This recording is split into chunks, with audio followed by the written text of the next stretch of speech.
Nate, it's already 7. Don't tell me that you're still working. No, work is over. I'm on my way home right now. Well then, what are you doing? Where are you? If you're done working, just hurry up and get home already.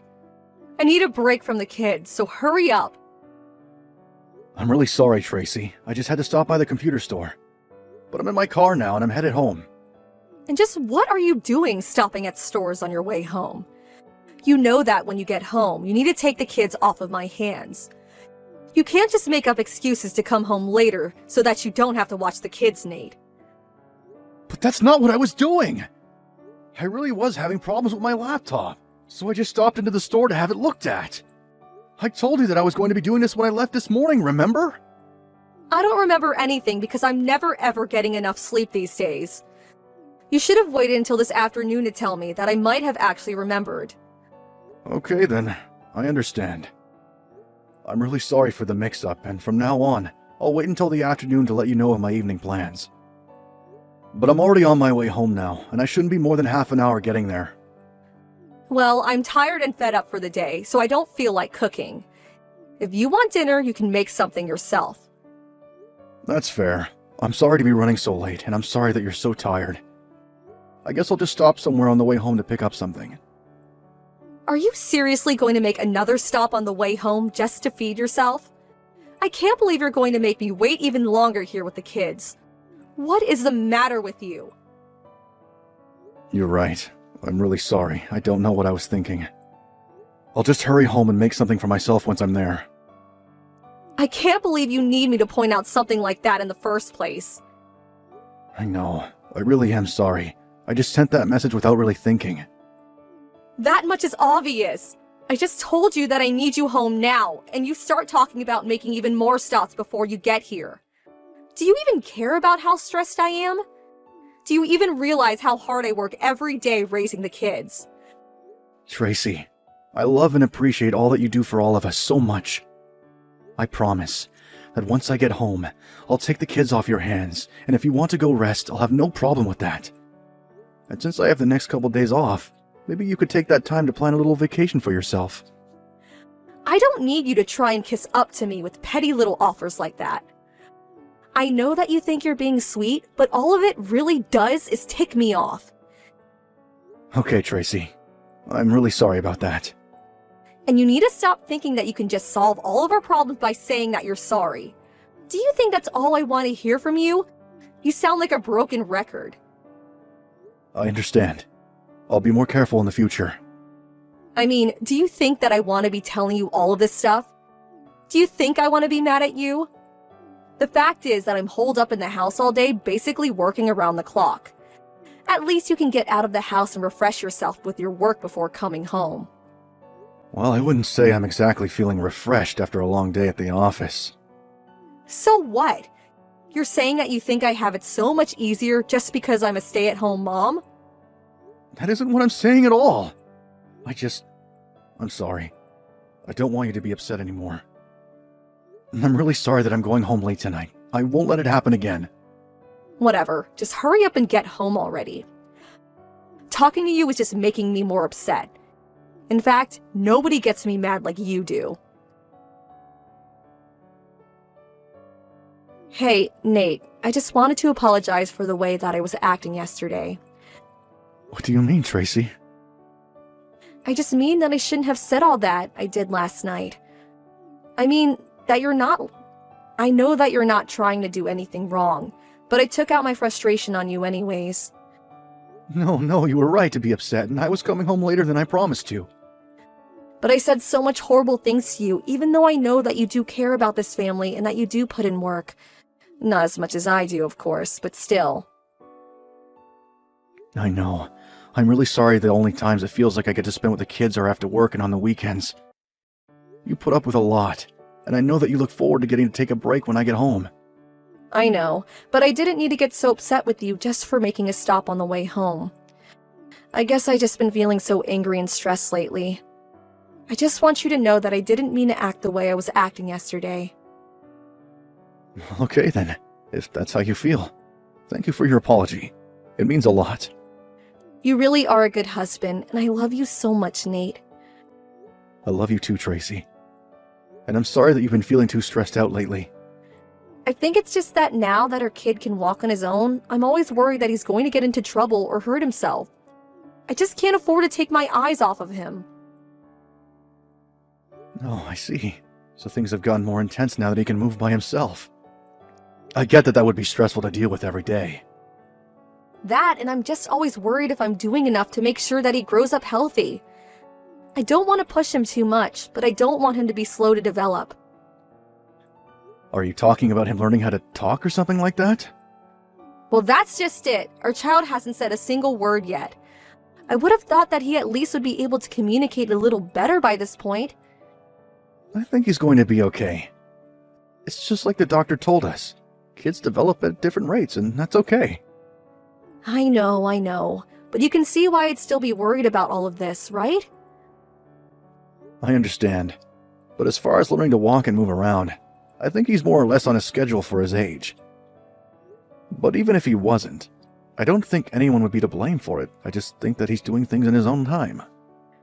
I know what you're trying to say, but I still just feel really nervous about all of this. I don't know. Maybe I'm just overthinking all of this. But what if I'm not doing enough to be a good mother to him?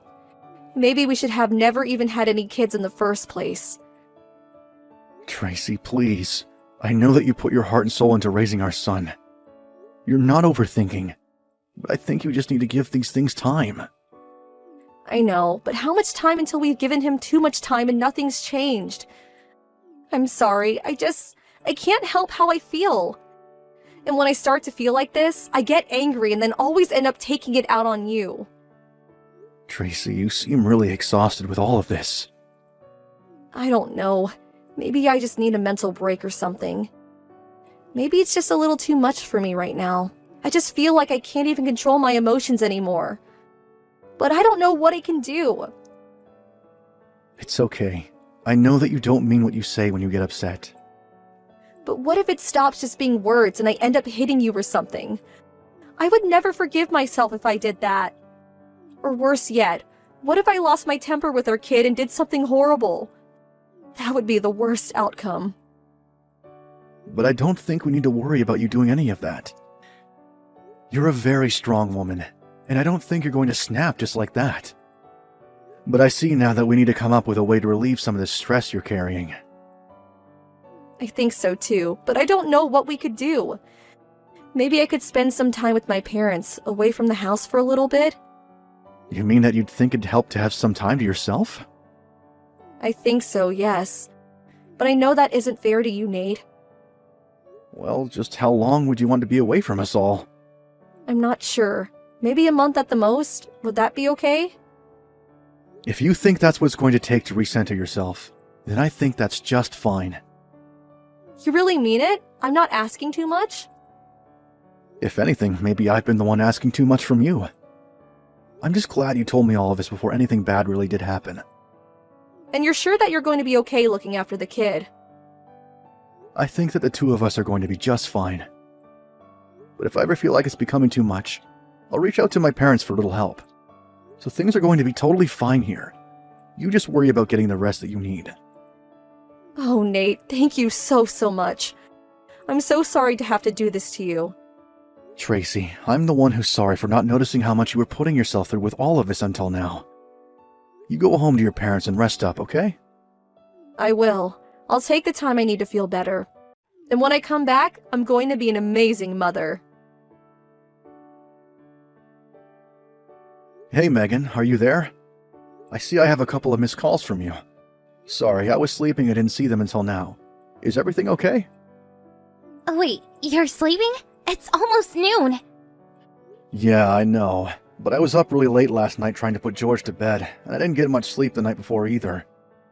You mean that he's still crying every night? It's really weird, actually. When he was a newborn, he never used to cry at night when it was bedtime. But after he turned 1, he started crying every night non-stop. I couldn't get him to go to sleep until around 5 in the morning. Oh, well, that explains why you were sleeping until now. That must be a lot to deal with on your own. Well, my mom comes over every now and then to help out, and that really does help a lot. Well, that's good. But I still can't believe that Tracy is making you do all of this by yourself. I think it's really mean of her to do so, actually. No, she isn't doing this for any bad reason. She was just really stressed from taking care of George all the time, and she needed to take some time for herself at her parents' place. That's what you told me, but don't you think you're being a bit too soft on her? I don't think that at all. I think that she's put in a lot of work and deserves to take a break. But while she was taking care of the kid, you were working, and then you would take over watching George after you got home. It sounds to me like the person who didn't have any time for themselves all day was really you. Well, I wasn't just going to help my Tracy raise our children together. Sure, but do you raise them together? From my understanding, when you get home, Tracy goes into her room to rest for the night. It sounds to me like she puts everything on you the moment you walk through that door. It just doesn't seem fair to me is all. Well, I guess all couples do things differently then. But if taking on all this now means that Tracy will be more prepared in the future, then I don't see a problem with any of this. I can handle this. I know it. Well, that's not what Mom was telling me. She told me that the last time she went over to your place, you looked as if you were about to pass out while standing. I just need to make it through this month, just until Tracy comes back. I know that everything is going to be worth it after that. We're going to do things together after that. Nate, you really need to open your eyes to what's happening. You're working hard for nothing. You have to leave your wife. Wait, what? Megan, you can't be serious about that. Why can't you see that Tracy is just using you? She's not good enough for you, Nate. Just where is all this coming from? I don't understand why you feel the need to insult Tracy like this. You would if you knew the type of person your wife really is. And so you're telling me that you know Tracy better than I do? Okay, I guess I'll just have to come out and say it. Tracy is not the woman that you think she is. She is nothing but a liar who made up feeling bad so that she could take advantage of your kindness and sleep around on you. What? You think that Tracy is cheating on me? Is this supposed to be some kind of joke? It's not funny. I hate to be the one to tell you this, but you're my little brother, and you should know the truth. And think, would I lie to you about something like this? Haven't I always been there for you? Well, do you have any proof for any of this? I don't have any proof, except what I heard from the cheater himself. Wait, you mean that Tracy told you she was cheating on me? I'm not talking about Tracy. I'm talking about the guy she's seeing. And that's because she happens to be cheating on you with an acquaintance of mine. I don't really know him all too well myself, but he's a friend of a friend who we met when we've all gone out together. And this guy said that he was having an affair with Tracy to you? Well, he didn't say that he was having an affair, but one night, he was telling everyone at the table about this girl he was seeing. And when we asked to see pictures of her, she looked just like Tracy. But isn't it possible it's just someone who looks a lot like her? Maybe, but he said her name was Tracy, that she was as old as Tracy, and she had gone to the same school as Tracy. So I think the chances of a coincidence that large are quite slim. I don't believe it. There's no way that she would cheat on me. It doesn't make any sense. Well, why don't you go and ask her yourself if you think I'm not telling the truth? Tracy, when are you finally going to give this a rest? Oh, Megan, what a surprise hearing from you. Why do I need to give a rest? I meant that you need to stop letting my brother raise your child while you run around cheating on him. Wait, cheating? What are you talking about, Megan? You can drop the act, you know. I know that you're cheating on Nate with a man named Jack Brown. He happens to be an acquaintance of mine. And the last time I saw him, he was telling us all about his new girlfriend, who just so happens to share your name and face. But I don't know anyone named Jack Brown. Just give it up already. He's already shown me pictures of the two of you together. There's no point in hiding any of this anymore. Okay, wait, just please don't tell anyone about this. Especially not Nate. Are you serious? Of course I'm gonna tell my little brother about this. Well, if you keep my secret, I'll keep yours. You remember last Thanksgiving? I heard you complaining about your husband's family. You wouldn't want him finding out what you said about them, would you? The fact that you're trying to threaten me tells me all that I need to know about you. Look, just please don't tell anyone. I don't want this to turn into some big fight. You still haven't tried denying the affair ever since I mentioned seeing pictures of you and Jack. Tracy, this is Nate. I guess what Megan was trying to tell me was true after all. Wait, Nate? You're with Megan right now? You've been cheating on me this whole time, haven't you? You never went to go rest with your parents. You've just been sleeping around with your boyfriend. And to think that it's someone my sister knows too. Wait, no, Nate, you don't understand. This is all just one big mistake, but I'm really not cheating on you. I don't want to hear it, Tracy. You all but admitted it just now. Were you also cheating on me the weekends that I agreed to watch over the kids? Please, can't we just talk about this in person? Just tell me the truth. Say that you were cheating on me.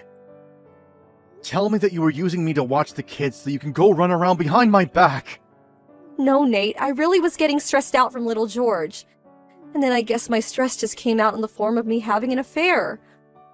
Was that excuse of yours supposed to make me feel better? You lied to me and tricked me, and nothing is going to change that.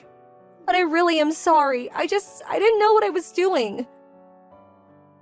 And you think that I should just accept that and forgive you for everything? No. You and Jack are both going to pay for this. What's gotten into you, Nate? Normally you're so kind and sweet. I was kind and sweet when I thought I was doing what I needed to do to help my wife. But now I realize I was just being lied to and used this whole time. It isn't like that, though. I really do love you, Nate. Well, you've got a funny way of showing it. And it's not just me that you've affected. My parents have also been putting in tireless effort to help me with George. You are going to pay for this. After that, Megan and I called Tracy's parents and had them help us track her down and bring her and Jack to our parents' house for a little chat. Jack was the first to break and give us all the details of his and Tracy's affair, while Tracy could only sit there in silence. The divorce went smoothly after that, and I made sure to take complete custody of George. It's tough as a single father, but I'm glad that I have my sister and parents by my side to help.